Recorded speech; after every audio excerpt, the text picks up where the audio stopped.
No dia 1 de maio de 1974, portanto, no primeiro 1º de maio, os seminaristas estavam numa grande expectativa para vir para a manifestação, que de facto foi, mas não pudemos vir, então. Porque o seminário foi ocupado pelo Ralis. Inês de Almeida entrou por ali com metralhadora em riste. O Sr. D. José Policarpo, sempre ele, não é? Disse: está bem, entre, veja o que quiser, mas guarda a metralhadora. E ele obedeceu.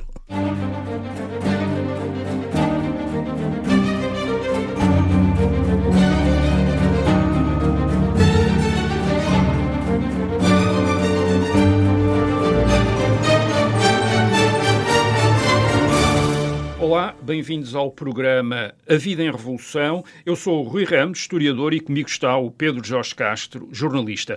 A Vida em Revolução é um programa em que vamos falar com pessoas que viveram a Revolução em Portugal, em 1974 e 1975, para tentar perceber como foi o seu cotidiano nesses tempos de mudança e de confronto político e o que pensam hoje, 50 anos passados, sobre essa experiência. Hoje vamos conversar com o padre Armando Duarte, é o último sacerdote ordenado antes da Revolução, a 30 de março de 1974. Rui, que o ambiente religioso também é muito afetado pela Revolução. Imenso. A Igreja Católica, enfim, tinha uma presença, como tem ainda hoje, uma enorme presença social e cultural, enfim, além da espiritual, na sociedade portuguesa.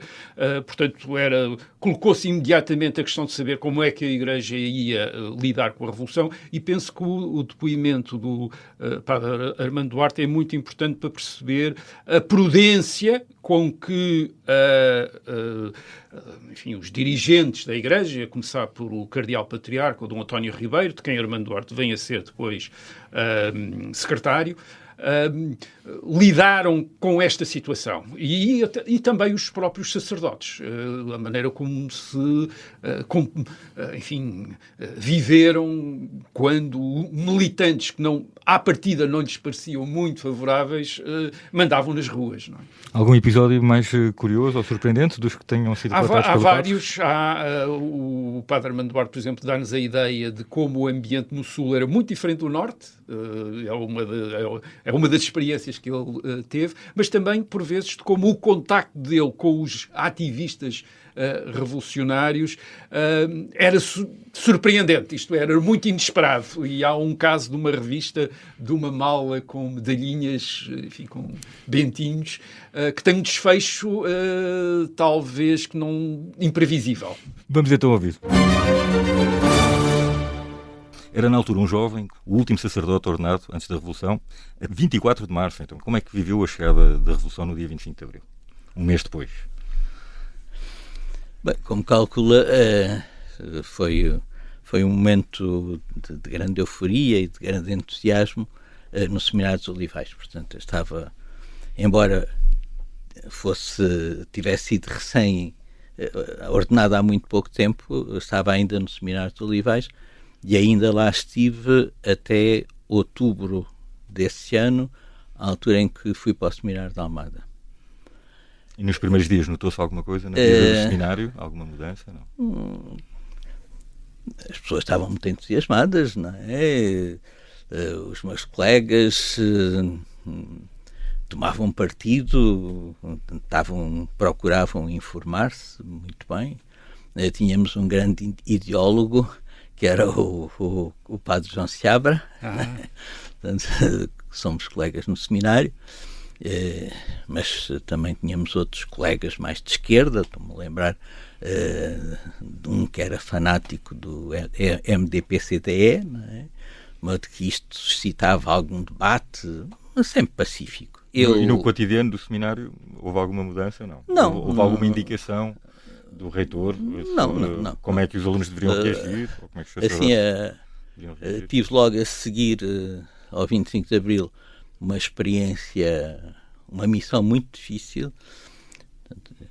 Eu era padre ordenado há muito pouco tempo e, como ainda não tinha uma nomeação formal, era padre seminarista, estava a dar aulas na escola Gaspar Correia, que era ali na Portela de Sacavém.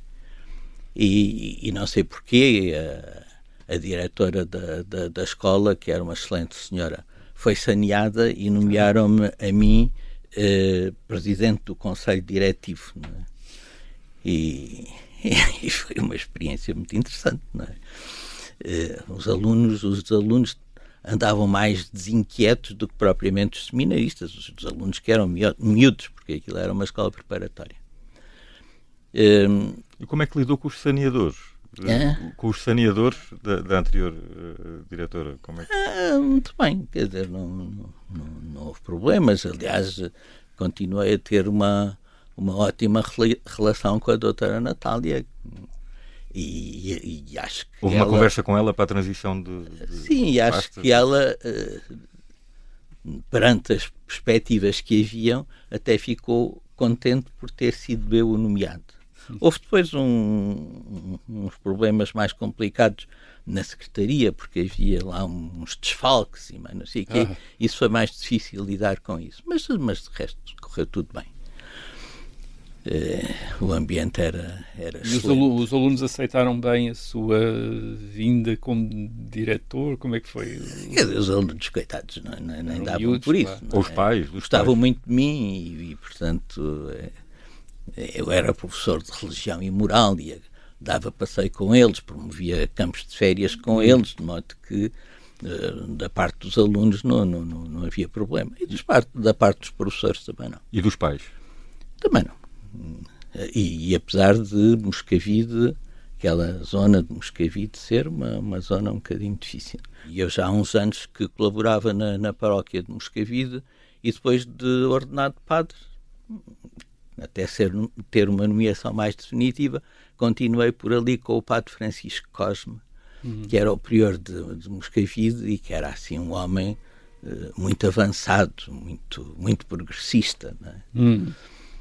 Mas logo a seguir, ao 25 de Abril, houve a notícia de que os cristãos, pelo socialismo, ocorreu a notícia de que eles iam fazer uma reunião na igreja de Moscavide. Nessa altura era ainda uma terra operária. Não é? E talvez por isso, por esse cariz, esse grupo quis reunir na igreja de Moscavide. E o padre Cosme disse-me, olha, eu vou sair da paróquia, quer dizer, vou-me ausentar e, portanto, se tu quiseres, recebe-os tu.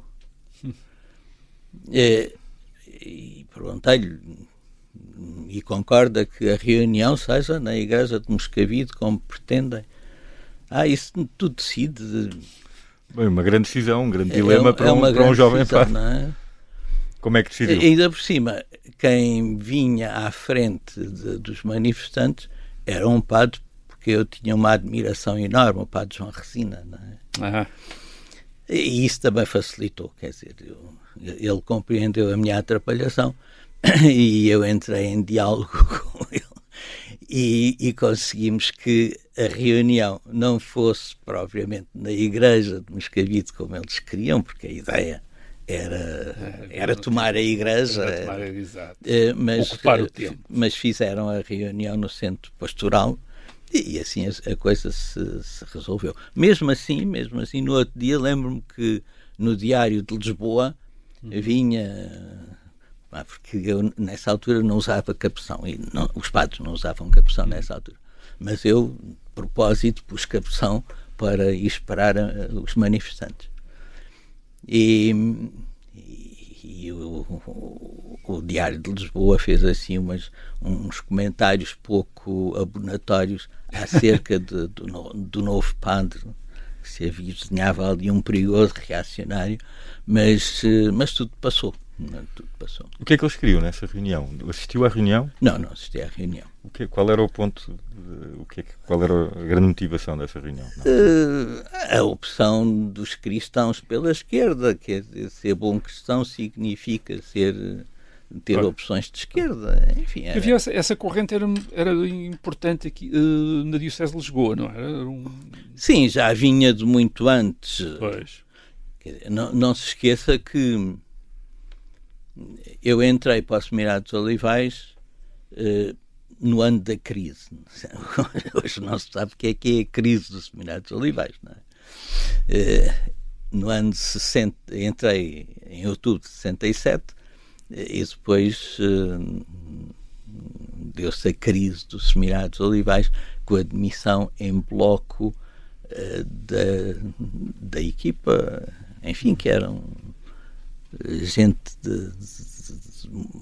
pela qual o cardeal Sergeira tinha um grande apreço, gente que ele mandou estudar para Roma e que tinham regressado de Roma há pouco tempo com uma grande esperança da diocese, mas que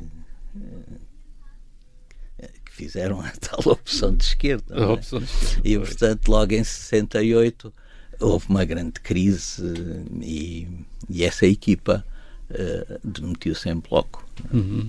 O reitor era o Cónigo Abílio Tavares Cardoso, que depois apareceu como militante do Partido Comunista, e enfim, outra das figuras gradas era o padre Luís Moita. Padre Luís Moita, irmão da Conceição Moita, também eram assim vultos desses cristãos pelo socialismo. Portanto, no Seminário dos Olivais eu entrei e, quer dizer, quando a gente tem assim uma expectativa do seminário, um sítio de gente pacífica, de gente santa, não é? Fez muito bem. Estava eu no seminário há um mês e o Cónigo Abílio encontrou-me, quer dizer, apesar de ser meu professor, nunca tinha falado comigo, chamou-me e disse: tu entraste este ano, não é? Olha que não entraste para uma casa de santos. Disse-me ele muito prudentemente. Enfim, eu reencontrei o Cónigo Abílio na missa de 7º dia do Padre Felicidade Alves. Porque nessa altura, transitoriamente, eu estava prior de Algés e tive que tomar conta também da paróquia da Cruz Quebrada, e o Padre Felicidade Alves morava na Cruz Quebrada. Uhum. E o funeral foi presidido pelo Sr. Dom José Policarpo. Sim. Foi uma coisa pacífica, e depois na missa de 7º dia eu comparo que tive que estar. E encontrei-me cara a cara com o Cónigo Abílio e disse: Sr. Reitor, que alegria vê-lo. E verdade, porque eu tinha um grande apreço por ele. E ele disse-me: eu já não sou teu reitor. Mas vi que ficou triste, quer dizer, que o seu rosto manifestou saudades de tempos idos. Não é? Pois. Mas pronto, entrou já numa igreja que estava, de alguma maneira, a viver sim, em grande ebulição. Em grande ebulição antes de 74, não é? Em grande revolução. Portanto, quando a revolução chega, já se vive alguma revolução na igreja. Sim. No Seminário dos Olivais, os meus colegas diziam: tem cuidado e tal, porque sabia que, se calhar, estou a levantar um falso testemunho, não é?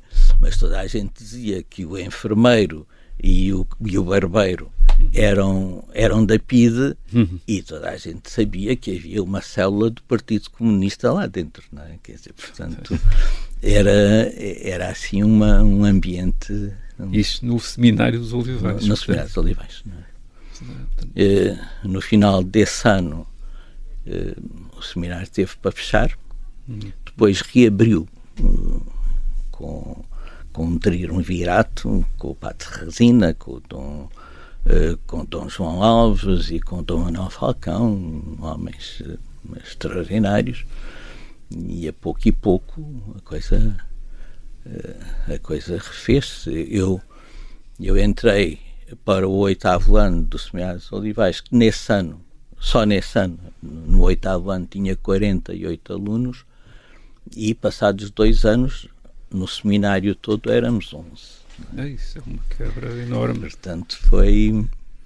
Como é que sentiam isso? Como é que sentiram essa quebra? Quer dizer, preocupados?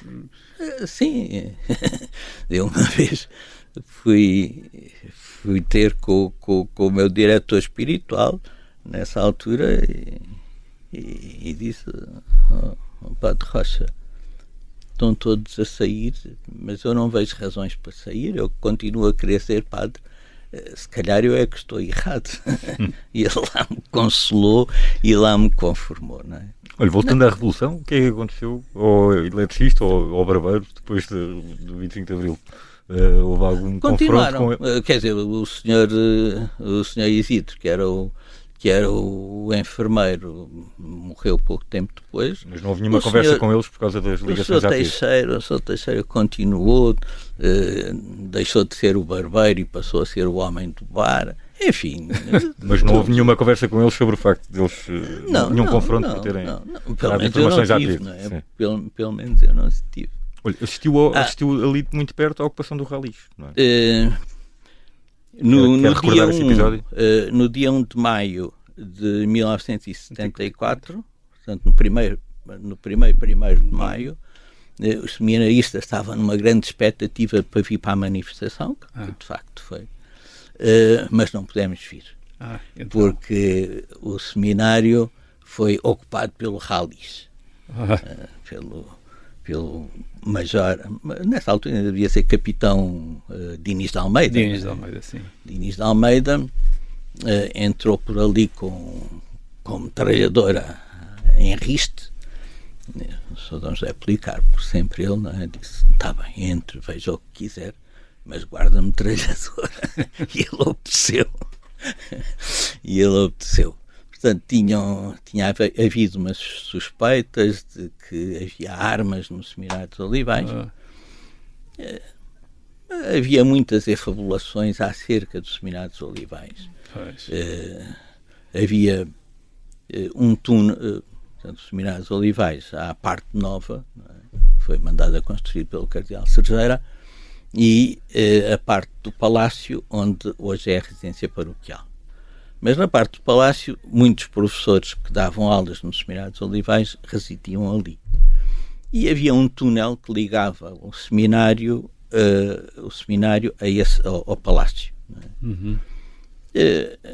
Muitos dizem que serviu muito durante a guerra, em que havia muitas dificuldades de abastecimento, de modo que o Padre Mourão, que era o lendário ícone do seminário, fazia algum assambarcamento e guardava ali as coisas no túnel, etc. Enfim, havia assim umas coisas. Outras pessoas não sabiam qual que era, sabiam que havia um túnel, mas não sabiam que era do Palácio para o seminário, e como do outro lado havia as servas de Nossa Senhora de Fátima, no convento do Candeeiro, não é? Achavam que o túnel era para os padres irem ter paz com as freiras. Mas, portanto, nesta altura, o foco é que se pensava que havia armas no Seminário dos Olivais, e concretamente nesse tal túnel. E o Diniz de Almeida foi lá ver o túnel? Viram tudo, não era apenas o Diniz de Almeida, quer dizer, nós já não pudemos vir para a manifestação, com grande desgosto, não é? E então os soldados formaram-se 3 grupos que foram vasculhar todos os quartos, não é? E eram muitos quartos, não é? Cada um dos grupos de soldados ia acompanhado por um seminarista, o Eduardo Coelho, o Álvaro Bizarro, acho que o Padre João Seabra ia com outro grupo, e encontraram uma arma de um padre que era capelão militar e que vivia lá, um padre Castelão, e que também era caçador, todas as quintas-feiras ia para a caça, portanto tinha lá a sua arma de caça. E contrabando, um padre de Moçambique que estava de passagem e estava hospedado lá e tinha ido à Suíça, e tinha lá uma mala cheia de relógios suíços, certamente para fazer contrabando em Moçambique, mas foi tudo o que encontraram, não encontraram mais nada. Mas foi assim uma peripécia engraçadíssima. Isso não os pôs mal dispostos com a nova situação política, não? Acharam isso um incidente Sim. sem importância? Sim. E depois... quer dizer, adaptámos-nos facilmente, não é? Mesmo nas sessões de esclarecimento que havia por todo lado, não é? Por exemplo, o núcleo do PSD de Moscavide foi criado com a nossa ajuda e estava tudo bem e como havia um grande pluralismo entre os seminaristas, não havia problema. Portanto, não havia um bloco, isto é, não havia uma opinião dominante, ou, portanto, havia uma grande diversidade uma grande de opções. Diversidade e uma grande liberdade. As pessoas expunham-se como... Eu lembro-me que o padre João Seabra, que era o grande ideólogo, ele era monárquico, não é? Mas naturalmente estava do lado das forças mais conservadoras, e o João Borga, que era ferrenho do MDP-CDE, eram os melhores amigos. Quer dizer, eu penso que nesse ano a Páscoa foi no dia 28 de Abril. E eu lembro que o padre Cosme disse na missa, e como ele, muitos outros padres, dizer que a Páscoa este ano veio atrasada, porque a verdadeira Páscoa, a libertação, foi há 3 dias, foi no 25 de Abril, não é? Portanto, a Igreja estava suficientemente, não vamos dizer dividida, mas plural para acolher a Revolução de várias maneiras, isto é, com entusiasmo, com prudência, com reserva, isto é, dentro da Igreja encontrava-se, portanto, todo o tipo de atitudes. Exatamente.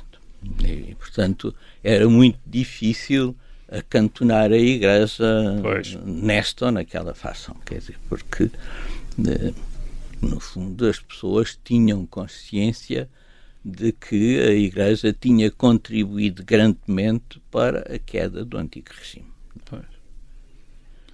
Agora, isso também colocava problemas a quem estava em lugares de direção ou de governo da Igreja, que era, de alguma maneira, conciliar todas essas correntes diferentes que se começaram a manifestar na Igreja, não era?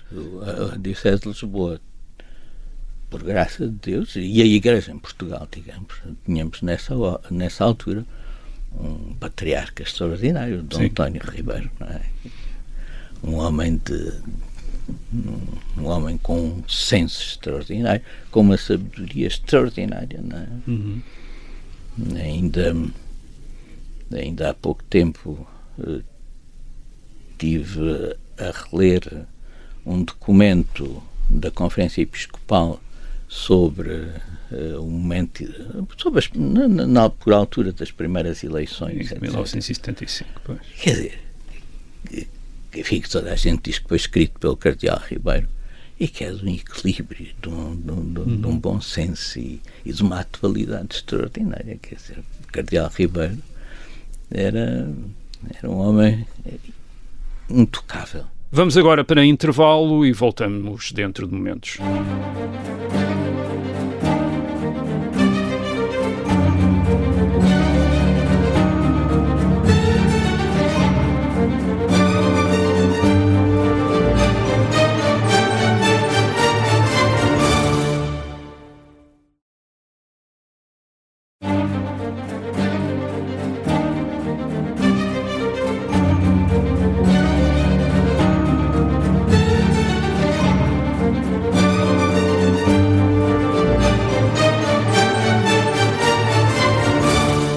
Estamos de volta à segunda parte deste episódio de A Vida em Revolução. Logo a seguir ao 25 de Abril, uma das primeiras decisões da Igreja é encerrar o Jornal Católico Novidades.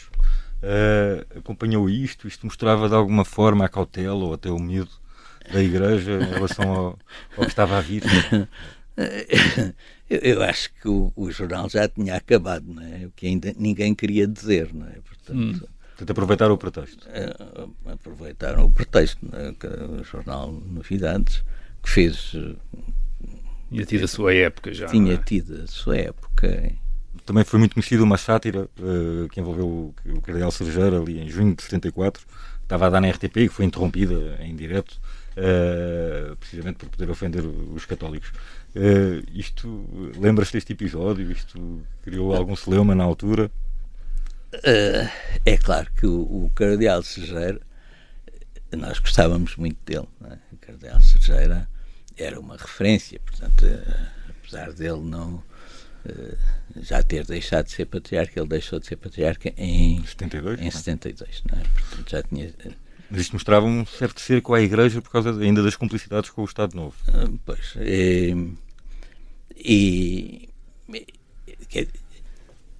custou, era um programa com imensa piada, quer dizer, muito divertido. O pior é que o protagonista era o Cardeal Cerejeira. Isso custava-nos, não é? Porque era o nosso pai na fé, não é? Quer dizer, mas tudo isso foi... Mas riam-se do programa ou evitavam, precisamente tendo em conta que envolvia o Cardeal Cerejeira e a figura do Cardeal Cerejeira? Como é que é? Víamos assim, não é? Quer dizer, por um lado achávamos piada, por outro lado achávamos que era uma coisa injusta, não é? Era uma coisa injusta, até porque sabíamos que o Cardeal Cerejeira, a sua relação com o antigo regime não tinha sido nada daquilo que se diz que foi, não é? Muitas vezes o Cardeal Cerejeira foi o defensor do povo e não apenas da Igreja. Em muitas coisas ele soube bater o pé aos aspectos mais tiranos do antigo regime. Quer dizer, o que não retira a proximidade que ele tinha com Salazar, não é? Sim, se calhar eram mais as vozes que as nossas. Quer dizer, os últimos tempos foram de muita tensão, não é? Ele nessa altura ainda, portanto, estava vivo, não é? Ele só veio morrer mais tarde. Ele estava a viver na Buraca. Na Buraca. Tinham contactos com ele, falavam com ele, durante esses anos, em 74, 75. Bem, quer dizer, eu era um miúdo, não tinha esse estatuto, não é? Mas sabia de outros padres que o contactavam ou que ainda falavam com ele. Acha que ele ainda teve alguma importância nesses anos? Mas já até não, estava completamente até retirado. Porque ele já estava bastante diminuído intelectualmente, estava com alguma demência. Pronto, sim. E, portanto, é o cardeal Dom António Ribeiro que dirige a Igreja nesses anos 74, 75. E ele tem essa capacidade, portanto, de falar com os vários setores, com as várias sensibilidades, não é? Exatamente. Portanto, nunca teve a impressão que, por exemplo, em público, ou aparecer como padre, ser conotado só apenas por ser padre com alguma corrente de opinião, dizerem é conservador, não é conservador, porque aqui na Diocese de Lisboa havia basicamente padres com todas as inclinações políticas que se possa imaginar, não era? Nunca senti qualquer espécie de hostilidade. A minha primeira nomeação foi para prefeito do Seminário de Almada, no final de setembro. 74. De 74 estava a fazer a mudança para o Seminário de Almada. Eu lembro que, enfim, que a carrinha de seminário já me tinha levado o grosso das coisas, não é? E que depois, no dia em que eu propriamente fui para o Seminário de Almada, fui a pé, fui de autocarro e de cacilheiro, não é? E levava uma destas pastinhas que antes havia, assim, com as últimas coisas que tirei das gavetas, não é? Medalhinhas, canetas, muitas medalhinhas, não é? E que à entrada do cacilheiro, já não sei se aqui da parte de Lisboa, se à saída, estavam milícias populares a fazer a revista às bagagens, não é? E eu, na atrapalhação, abri a pasta e deixei-a cair e espalharam-se as medalhinhas todas, não é? E uma das pessoas que estava a fazer a investigação, não é? Perguntou-me se podia ficar com uma medalhinha. Podia ficar com uma medalhinha. Com certeza, então. E também, neste aspecto, um outro episódio que eu acho mais divertido possível. Nesse verão de 74, como estava programado, não é? Fui com um grupo de universitários fazer um campo de férias para Cabeça de Vide, no Alentejo, não é? E ficámos na residência paroquial, que estava de luta, porque o padre não tinha outras paróquias e não vivia em Cabeça de Vide. E vieram-nos dizer, nessa noite, um fiel, um praticante lá de Cabeça de Vide, não eram muitos, vem-nos dizer, sabe, Sr. Padre, porque eu nessa altura já era padre, Sr. Padre, morreu o Sr. Presidente da Junta. Ele era do Partido Comunista, mas era um homem bom e era uma boa maneira de começar o campo de férias e ir lá à casa, ao velório, né? Que era em casa do defunto, né? E eu fui à casa do defunto e qual não é o meu espanto, estava o senhor, o defunto, deitado na cama, não é? E de um lado e do outro da cabeceira estava o rei Dom Carlos e o Sagrado Coração de Jesus, não é? Portanto, aquele homem que era do Partido Comunista, presidente da Junta de Freguesia de Cabeça de Vide, no fundo tinha ali as suas grandes devoções, o rei Dom Carlos e o coração de Jesus. Portanto, foi também há um momento em que quem olha de fora parece que as pessoas estão a tomar partido, estão a dividir-se, mas de facto a situação era sempre um bocadinho mais complexa do que isso, não é? Havia gente que tinha múltiplas fidelidades, Sim. Não é? Quer dizer, era de um partido de esquerda e ao mesmo tempo um crente, talvez, Sim. E às vezes também se podia ser ao contrário, isto é, alguém com muito conservador e pouco crente, não é? Portanto, havia essa... Portanto, a noção que teve foi dessa complexidade, quer dizer, isto é que as pessoas não estavam pura e simplesmente a arrumar-se de um lado e do outro, mas mantinham antigas pertenças, antigas identidades que eram um bocadinho mais complexas do que aquela polarização revolucionária. Portanto, já em Almada, assim, as coisas mais marcantes da Almada foi várias, não é? Foi a ocupação do Seminário de Almada no dia 13 de novembro, salvo erro. Tinha acabado de chegar. 1974. Como é que lidou com isso? Aliás, eu tinha vindo fazer uma reunião à Igreja do Lumiar, uma reunião de jovens, e quando cheguei não conseguia entrar porque estava o seminário bloqueado por carros do Copcon, a tentar deter o povo e tal. Era apenas uma farsa, não é? Porque depois eles próprios facilitaram a entrada do povo no Seminário da Almada. Portanto, o Seminário da Almada foi objeto dessa ocupação e depois o Patriarcado chegou facilmente ao acordo com o Ministério da Educação. Aquilo que pretendiam era instalar lá umas salas do Liceu da Almada porque havia muitos alunos, não tinham salas de aula e facilmente esse problema se resolveu num diálogo franco, etc. Não houve violência? Não, nenhuma espécie de violência. E por outro lado, com alguma justiça, não é? Com alguma justiça, porque os miúdos não tinham aulas para ter aulas, e no Seminário de Almada, que era um edifício enorme, estavam 11 seminaristas, não é? Quer dizer, portanto, havia alguma justiça nisso. E segundo me lembro, nessa altura, o Partido Comunista não apoiou, pelo menos não apoiou formalmente a ocupação do seminário e queria evitá-la.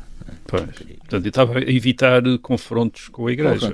E o outro episódio muito divertido foi o prior de Almada entendeu por bem, nesse ano, até em virtude das circunstâncias, não fazer a tradicional procissão de São João, no dia 24 de junho, não é? Não fez. E o povo queria que se fizesse, não é? E então foi o Partido Comunista que organizou a procissão, e fez-se a procissão sem padres, mas fez-se a procissão, não é? Em Almada, portanto. Em Almada. Curioso. E porquê que o padre estava relutante em fazer? Temia alguma má reação das pessoas, ou o que é que se passava? Quer dizer, temia se calhar algum desrespeito, ou alguma prudência exagerada, não é? Até porque ali perto, na Cova da Piedade, um edifício ao lado da igreja tinha sido ocupado pelo Luar, não é? Luar, sim. E isso tinha causado assim alguma celeuma, alguma coisa de... Mas isso não lhe deu a ideia, portanto, ali em Almada, mas aqui na zona de Lisboa, que a igreja estivesse a começar a ser pressionada ou alvejada, pelo menos por uma parte das autoridades revolucionárias ou daqueles que apoiavam essas autoridades, ou sentiu a partir de determinado momento que podia haver esse confronto, isto é, que se podia estar a caminhar para um confronto. Não sentiu isso ainda em 1974, não é? Sim.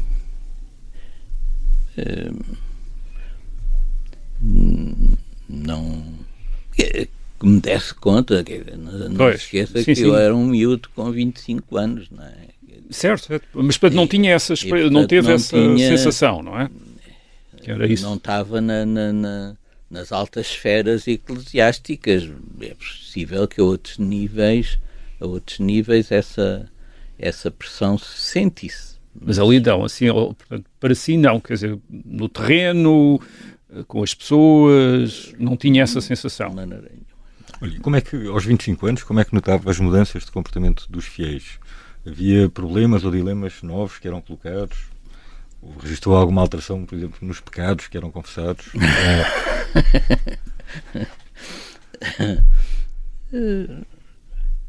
Não.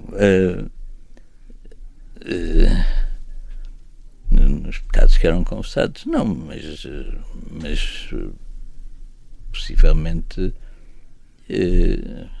as pessoas tomaram consciência de que tinham que ter uma participação maior no governo da Igreja, a nível das paróquias.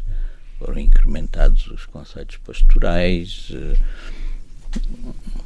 Portanto, foi um tempo, de certo modo, o 25 de Abril ajudou a que fossem implementadas muitas reformas propostas pelo Concílio Vaticano II. Certo. E que hoje, infelizmente, estão num grande esmorecimento.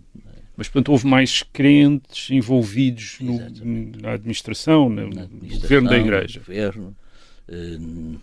Houve uma participação muito maior dos fiéis. A nível de participação, do nível da participação nas missas, no culto. Por exemplo, há coisas... Eu... Em 1985 fui nomeado prior de Paços de Arcos. E lembro-me que nessa altura batizei, como nunca, crianças com 9, 10 anos, então, que nós chamávamos os filhos do 25 de Abril. Quer dizer, portanto, muitos pais tomaram a decisão de não batizar os filhos, mas passados 10 anos estavam a batizá-los, não é? Ou os miúdos por si estavam a desejar ser batizados. E esse adiamento devia-se a quê? Qual era a razão que levava os pais a hesitarem de batizar os filhos ou não a seguir ao 25 de Abril? Talvez o respeito pela liberdade dos filhos, alguns receosos que essa marca pudesse prejudicar os filhos, esse estatuto. Nessa altura ainda havia professores primários que mandavam, não é? E que mantinham a disciplina das aulas, não é? Eu, em Paço de Arcos, portanto, 10 anos depois do 25, 11 anos, 12 anos, 15 anos depois do 25 de Abril, ia normalmente às escolas primárias, dar catequese e as professoras estavam atentas ao seu padre. Aquele ainda não está batizado, temos que o batizar.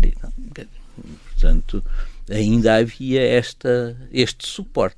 Mas em 74, 75 notou, por exemplo, nas missas, no culto, uma diminuição dos presentes ou não? Eu não notei, mas também não tinha responsabilidades pastorais nessa altura. Não é? Certo. E por exemplo, a nível dos jovens foi uma boa altura. Não é? Portanto, nessa altura, na Diocese de Lisboa, fomentámos imenso a pastoral das vocações, não é? Com encontros com centenas de jovens, quer aqui em Lisboa, na linha de Estoril, havia encontros e com uma proposta vocacional direta, não é? Quer dizer, portanto... E uma coisa, nós estamos a falar de Lisboa, margem sul, mas sabemos que os níveis de prática católica no país são muito diferentes, o norte é muito mais elevada. Por acaso nessa altura viajou pelo país ou foi ao norte? Sentiu essa diferença? Sobretudo na Diocese de Bragança. Porque eu sou dos primeiros alunos da Universidade Católica e a abertura da Universidade Católica com a Faculdade de Teologia, portanto foi a primeira faculdade aqui em Lisboa, foi o último ato de vontade do Cardeal Cerejeira. Portanto, toda a gente estava contra a abertura da Universidade Católica. Não é?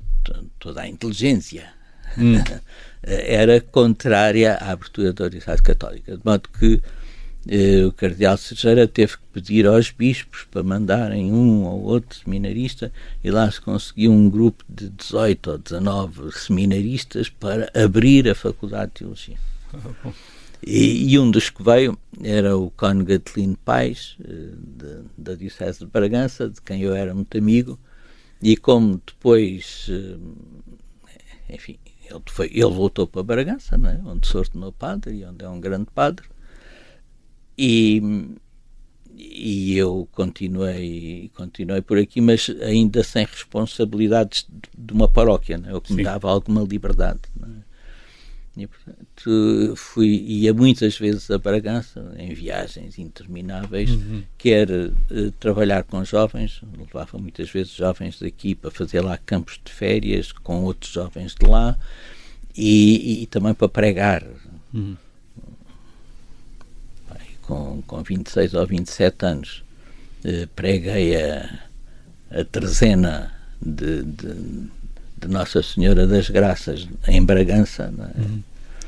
Que é uma trezena tradicional lá, e depois todas as outras paróquias querem o pregador da trezena vá lá pregar, não é? Portanto, à custa disso, conheci muito bem a Diocese de Bragança nessa altura, não é? E, quer dizer, e mudanças nessa altura quer dizer, tudo continuava como antes, não é? O seminário continuava cheio, depois mais tarde as coisas... Mas nessa altura aquele mundo ali, aquele mundo católico em Bragança era o que tinha sido, não é? Numas aldeias, em Palaçolo, ali naquelas, uma vez fui substituir o padre na celebração da missa dominical. Ele não foi porque eu estava, então, e fui eu que precedi, e com grande espanto meu me vieram dizer: "Sr. Padre, desculpe-me, mas hoje a senhora não sei quantas não pode vir à missa." Está bem, quer dizer, eu fiquei muito espantado, quer dizer, portanto, fiquei a perceber que naquela aldeia as pessoas que não iam à missa tinham que se justificar diante do padre a sua falta, porque... Algo impensável em Lisboa, não é? Uma questão muito sensível nesta altura, entre a Igreja e o Estado e os partidos, é a questão do divórcio dos católicos, que levou, aliás, a uma revisão da Concordata em tempo recorde. Estávamos a assistir a uma grande mudança nos costumes, e muito visível em Lisboa. Como é que esta questão sensível era vivida pelos fiéis com quem contactava, pelos sacerdotes também? Recordas-te desta Recordo. temática? Recordo, e nessa altura houve muitas manifestações a favor do divórcio absolutamente despropositadas, quer dizer, porque era uma questão absolutamente pacífica, não é? Quer dizer, poucos na Igreja achariam que aquele regime se poderia manter, não é? Quer dizer, não, é uma coisa assim. Foi uma cedência fácil da Igreja aos partidos, em nome de precisamente tentar manter essa relação institucional e a defesa do pluralismo? Não foi uma cedência, quer dizer, no fundo estavam de acordo naquilo que se deveria fazer, quer dizer, não tinha... Sim. Não tinha sentido manter aquela situação. Era um regime, portanto, em que o casamento católico tinha efeitos civis, não é? Quer dizer, era indissolúvel civilmente, e a Igreja estava, digamos que... Ainda hoje, o casamento católico tem efeitos civis, não é? Claro. Mas... E no fundo, quando uma pessoa casa por Igreja, compromete-se a não ir... não requerer o divórcio civil. Isso é um proforma, não é? É um proforma, pois, exato. Portanto, nessa altura não há uma discussão acerca disso dentro da Igreja, quer dizer, isto é, aceita-se essa mudança, não é? Sim. Na lei civil, no Código Civil.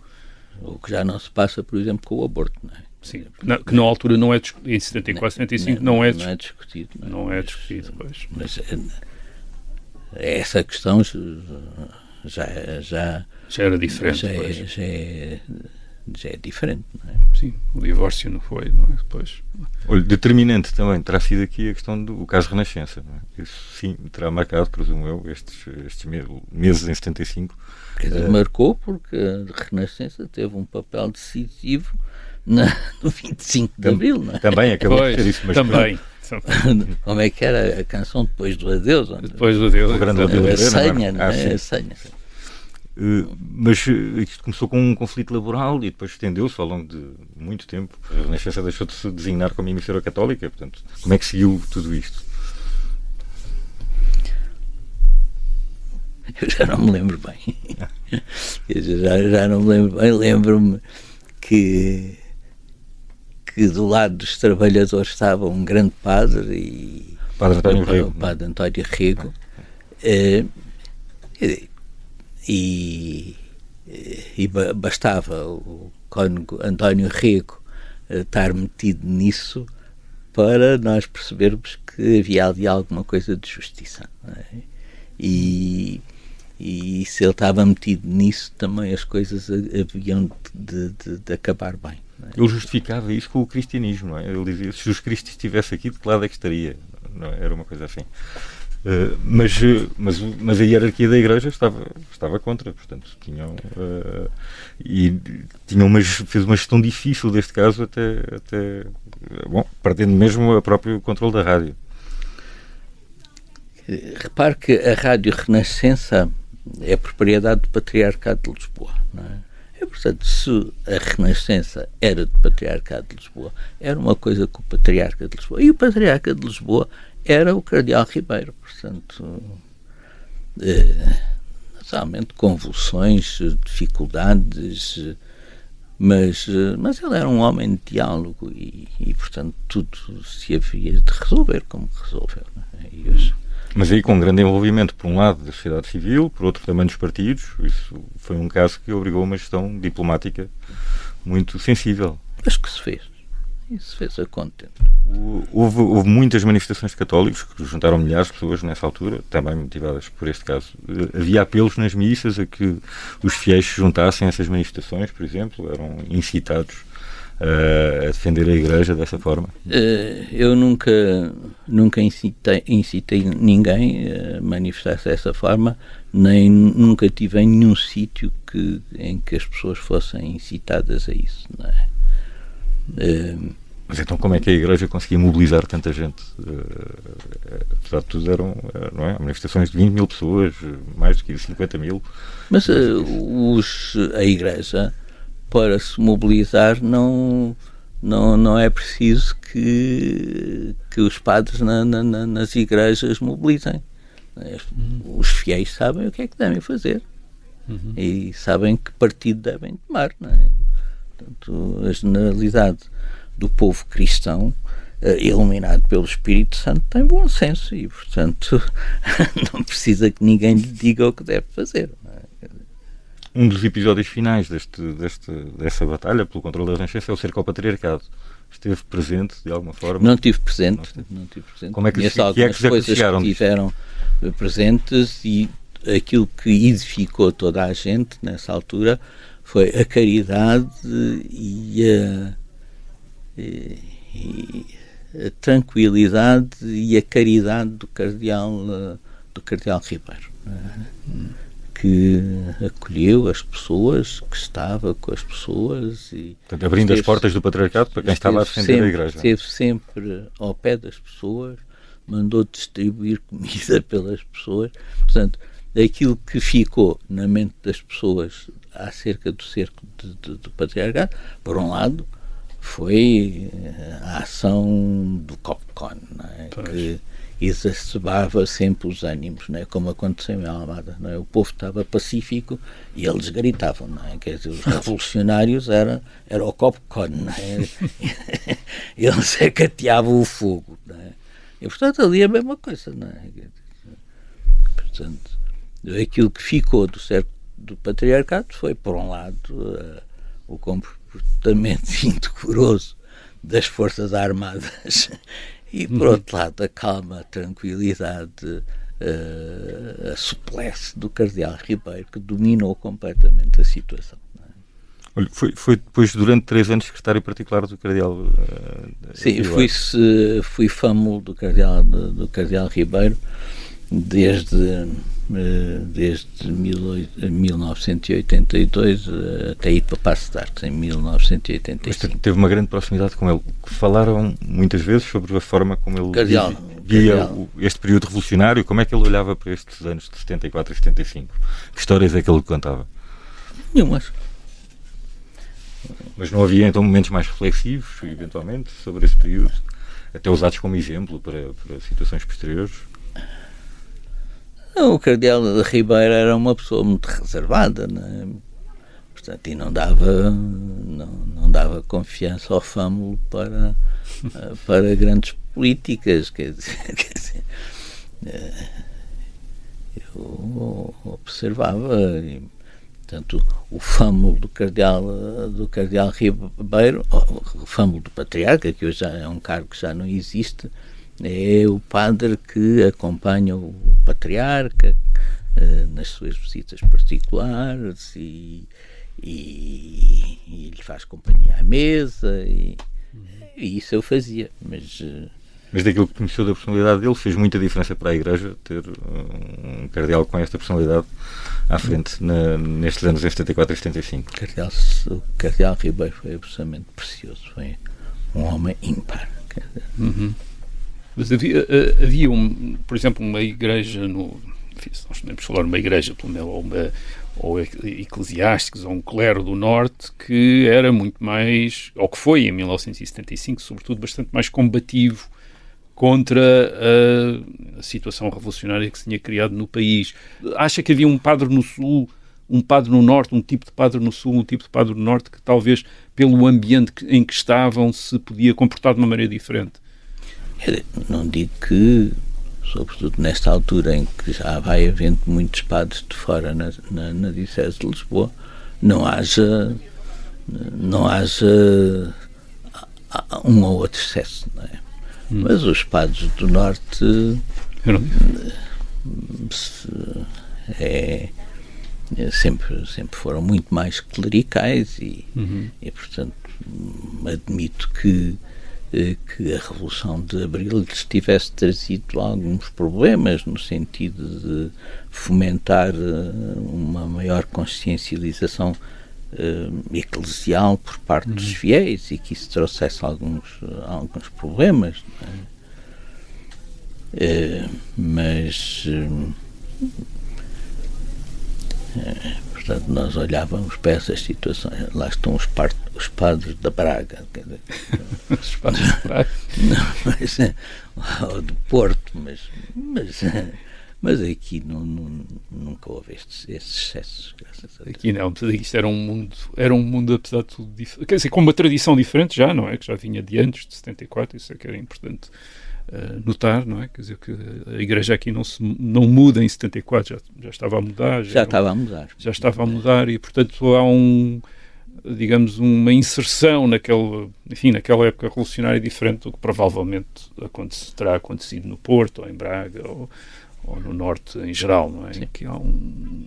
Em que há talvez uma reação maior, sobretudo também quando é sujeito a esse impacto grande revolucionário em 1975, não é? Muito bem. Padre Armando Duarte, muito obrigado por nos ter concedido esta entrevista. Chegamos assim ao fim deste episódio do programa A Vida em Revolução. Voltamos na próxima semana. Até para a semana.